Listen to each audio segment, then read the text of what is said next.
સાહેબ આવતીકાલે બાપુ આપણે ભગવાનનો મેળો ભરાવાનો છે. બાપુ અને એ મેળો આપણો પરંપરા સારું છે. અને એ આપણા ઘરના ઉત્સવ છે. ત્યારે આપણે બધાને ખૂબ પ્રેમથી આપણે દાડે દાડે મેળાને વધારવો છે.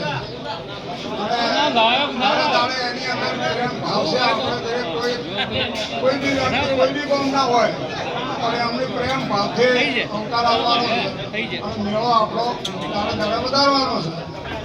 તો કાલે ભાઈ બીજા એટલે ભયોનો મેળો છે. એટલા માટે ખૂબ શાંતિથી મેળો ભરતો બધા એટલે મારી વિનંતી છે.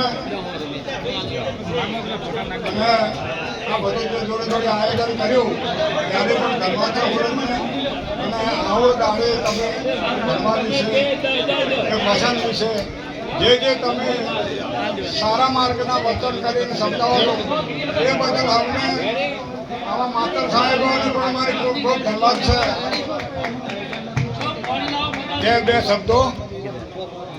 બે શબ્દો માતર સાહેબને આવા કહેવા માટે એમની બુદ્ધિ પરમાત્માએ આવી છે. એક ગુરુ તરીકે શિક્ષકો છે એ પણ એક ગુરુ તરીકે જ છે. પણ સાહેબ શું કહે છે કે ભેગ બરાબર વરાયા ભેગ બરાબર નહીં તોલ બરાબર ઘૂમતી મૂળ બરાબર નહીં. આપણે શિક્ષક બન્યા તો શિક્ષકની અંદર આપણી પાસે શિક્ષકની ગુણ ના હોય તો એ પણ ન કહું પડે. સંત બન્યા સંતનો ગુણ ના હોય. આપણે ગામના મરવી બન્યા ગામના એક મુખ્ય બન્યા તો એમના આપણે ગુણ ના હોય તો આપણે બનવાનું કારણ શું? તો એટલા માટે જે તમે છો એ પ્રમાણે તમારા ગુણ હોવા. તો માણસ તારા ગુણ પડા મોસ ના આવે બાદ હાડકાના ના થાય આપણા ચોપડીના ના વાગે બાદ એ માણસ તારા ગુણ પડા એટલે આપણે બધાને સત ગુણ વહાવો. બસ ખૂબ દયા રાખો, શુદ્ધ રાખો, સંતોષ રાખો, અક્ષમા રાખો અને ધીર્ય રાખો.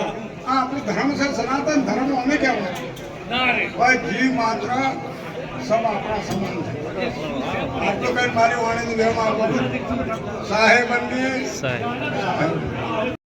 પોતાના કુટુંબ પરિવારને આપણી ફરજ આવે છે કહેવાની કે આપણું મેળાનું જે ગર્વ છે એ જાળવી રાખજો. આટલું કહી અને મારી વાણીને વિરામ આપો. બોલો સદગુરુ ભગવાન કી જય. બાપુ બોલો.